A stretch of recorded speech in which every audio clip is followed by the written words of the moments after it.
Dans la longue lignée de la décadence historique et de l'autosatisfaction après la chute de Rome et la lumière verte du Grand Gatsby, il existait un endroit appelé Studio 54. Pendant 33 mois incandescents, cette boîte de nuit new-yorkaise est devenue un tourbillon étincelant d'accès, d'hédonisme et de personnes qui n'avaient pas besoin qu'on leur explique 2 fois les mérites d'une bonne fête.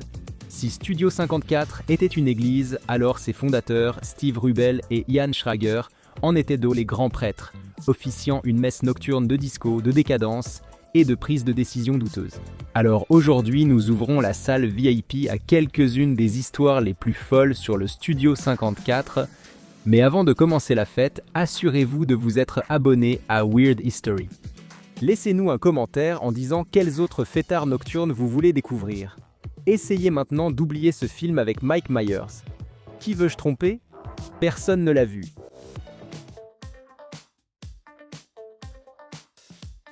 Le Studio 54 a ouvert ses portes le 26 avril 1977. Avec la subtilité d'un canon à confetti sur un gâteau de mariage, la circulation sur la 54e rue s'est arrêtée, tandis que des hordes de fêtards se pressaient à l'entrée. À l'intérieur, la musique battait son plein, les boissons coulaient à flot, et les drogues circulaient avec l'enthousiasme d'une piñata détraquée. Le Studio 54 était un labyrinthe d'excès, où chaque pièce était une salle de fête et chaque surface une piste de danse, ou un lieu de rencontre illicite. L'architecture était une métaphore de l'esprit du club. Audacieuse, sans complexe et très douée pour garder les secrets, comme l'a dit Rishi Notar, un garçon de café devenu chroniqueur de l'âge d'or du Studio 54.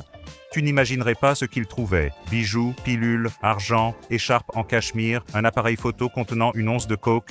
Et il ne parlait pas de soda. La chanteuse pop Grace Jones, qui a passé assez de temps au Studio 54 pour faire partie des meubles, se souvenait du sous-sol tristement célèbre, un pays des merveilles faiblement éclairé, rempli de matelas où les célébrités descendaient pour des escapades plus intimes.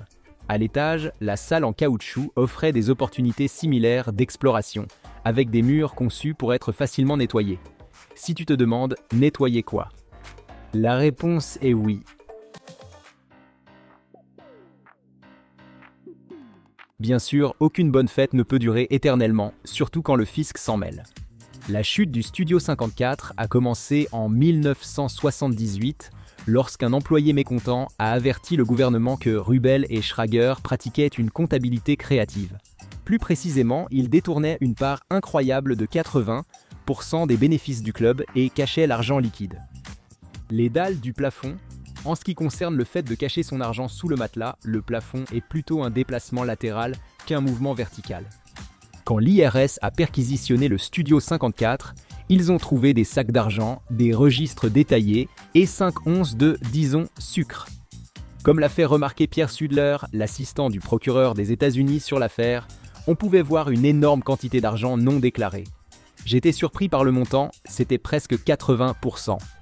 En général, on ne détourne pas autant. Peut-être pas vous, mais ces deux-là l'ont clairement fait.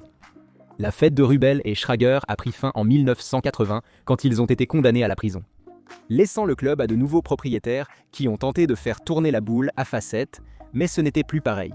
Le Studio 54 avait brillé trop intensément pour durer et le spectre de la crise du sida a rapidement jeté une longue ombre sur les excès insouciants de l'ère disco. Si le Studio 54 avait une mascotte, c'était le croissant de lune géant qui flottait au-dessus de la piste de danse, avec une cuillerée de sucre qui oscillait gaiement jusqu'à son nez. Oui, ce n'était pas un lieu subtil. Les poppers étaient presque donnés avec les serviettes, et la cocaïne aussi présente que les paillettes. Steve Rubel gardait des quaaludes comme cadeau de fête, tandis que Mark Fleischmann accueillait les célébrités avec des pailles en or et des billets de $100, enroulés plus serrés qu'une permanente des années 70. Encore une fois, vous oubliez votre subtilité dans le taxi, voire plus loin en limousine. Pourtant, malgré les récits de débauche, tout le monde ne voit pas Studio 54 comme un lieu d'iniquité. Certains soulignent que c'était surtout la musique, la danse et le sentiment de liberté d'un lieu où les règles habituelles ne s'appliquaient pas. Selon le mannequin Kevin Halley, la décadence et la cocaïne étaient positives. Sans effet secondaire, du moins le pensions-nous. La politique de porte du Studio 54 était légendaire pour son exclusivité et son opacité exaspérante. À l'intérieur, pourtant, tout le monde semblait égal, qu'il s'agisse d'une drag queen sur patins ou d'une légende de Broadway. Elizabeth Taylor, Michael Jackson et Liza Minnelli se mêlaient aux gens ordinaires qui avaient autant de chances de se retrouver à discuter avec Andy Warhol qu'à trébucher sur le cheval de Bianca Jagger. Ah oui, il y avait un cheval. On en reparle dans un instant. Le club séduisait non seulement par ses célébrités, mais aussi par l'impression que tout était possible. Où d'autres pouviez-vous voir le général militaire Moshe Dayan avec son cache-œil en pleine conversation avec l'actrice Gina Lollobrigida? D'accord, ce n'est peut-être pas le meilleur exemple en 2025, mais croyez-nous, c'était étrange. Là, les mondes se croisaient et durant quelques heures, chacun pouvait oublier qui il devait être. Pour les étrangers, la façade du Studio 54 ressemblait à un palais-forteresse du plaisir gardé par un cerbère adolescent nommé Marc Benissier. Les récits d'ingéniosité humaine pour franchir sa corde de velours sont légendaires. Les gens tentaient de soudoyer Benissier avec de l'argent, des substances et des propositions si scandaleuses que si nous essayions d'en décrire une, cette vidéo s'effacerait instantanément. Un individu entreprenant aurait cartographié les tunnels du métro comme s'il préparait un braquage souterrain digne de l'affaire Thomas Crown. D'autres préféraient une approche façon Mission Impossible, escaladant les immeubles voisins, comme des alpinistes urbains équipés de cordes et de mousquetons, pour finir empêtrés dans des barbelés et s'écraser brutalement sur le béton, comme s'ils escaladaient le mur de Berlin. Il y a même une rumeur selon laquelle quelqu'un serait mort dans les conduits d'aération en essayant de ramper à l'intérieur. Teinture noire et tout, ne laissant derrière lui que l'odeur âcre d'une ambition qui a mal tourné. Vraiment, le Studio 54 était un endroit où les rêves prenaient leur envol, et souvent les fêtards aussi.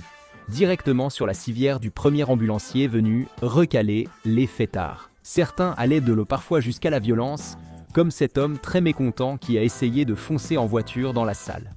Une autre fois, un chef de la sécurité a failli être criblé de balles après qu'on a tiré sur lui. Heureusement qu'ils n'ont pas laissé entrer ce type au club.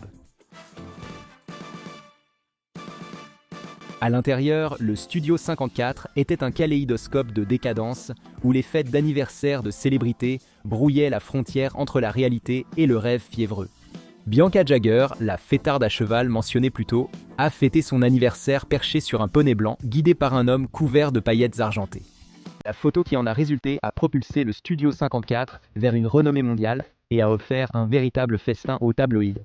L'année suivante, sa fête mettait en vedette des Cracker Jack et des garçons de café en couche, prouvant qu'au sommet du glamour, l'absurdité était toujours invitée. Espérons que les gars en couche ont eu une bonne prime pour ne pas être en reste.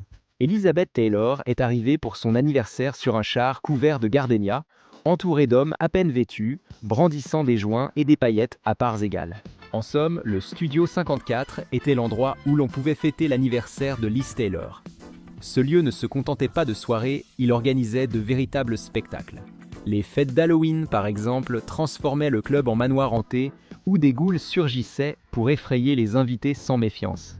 Et le réveillon du Nouvel An pouvait avoir Grace Jones chantant, tandis que des garçons en laisse rôdaient.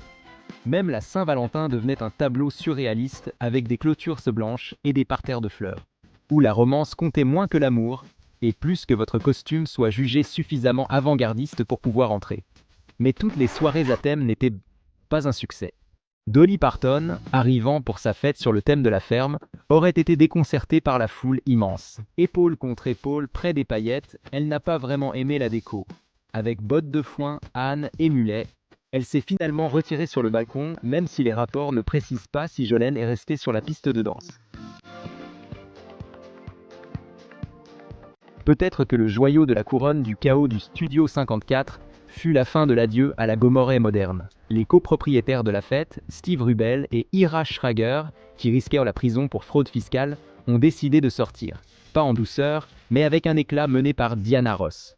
La nuit fut un tourbillon de célébrités en larmes, une performance étincelante de Liza Minnelli et un Rubel aveuglé par la neige, criant des déclarations d'amour à ses 2000 invités depuis une estrade surélevée. 2 jours après, le duo a troqué le club pour une cellule de prison. L'ironie de leur arrestation pour malversation financière dans un club qui célébrait le sans-gêne n'a échappé à personne. Mais fidèles à l'esprit du Studio 54, ils sont sortis de prison pour bâtir un empire hôtelier prospère, prouvant que la résilience va avec les paillettes et le champagne.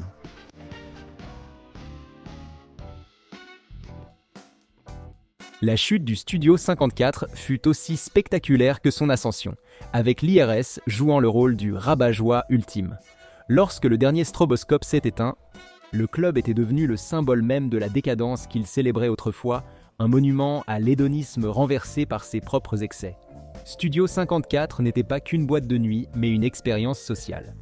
C'était un lieu où l'absurdité de l'ambition humaine se heurtait de plein fouet à l'absurdité de la vanité humaine et où chaque nuit donnait l'impression que c'était la fin du monde. De la meilleure façon possible, comme l'a dit Grace Jones, le Studio 54 offrait une forme de liberté égoïste, excessive, voire amorale. C'était, à sa manière, un temple dédié au chaos et à la créativité de l'esprit humain. Un rappel que parfois, les meilleures histoires sont celles qu'on a du mal à croire qu'elles se sont réellement produites. Mais même à son apogée, le Studio 54 avait ses détracteurs. Shakes, Neil Rogers et Bernard Edwards ont transformé leur rejet en un hymne triple platine, le fric capturant l'amertume de l'exclusion avec une ligne de basse funky. D'autres, comme Bianca Jagger, ont ensuite exprimé leur mépris pour l'héritage culturel du club. « Je souhaite qu'il n'ait jamais existé », déclara-t-elle, prouvant que même les icônes de l'ère disco peuvent souffrir de profonds regrets de fête. Son cheval n'était pas disponible pour commenter. Qu'en pensez-vous? Auriez-vous supporté de traîner au Studio 54? Dites-le nous en commentaire. Profitez-en pour découvrir d'autres vidéos sur notre histoire étrange.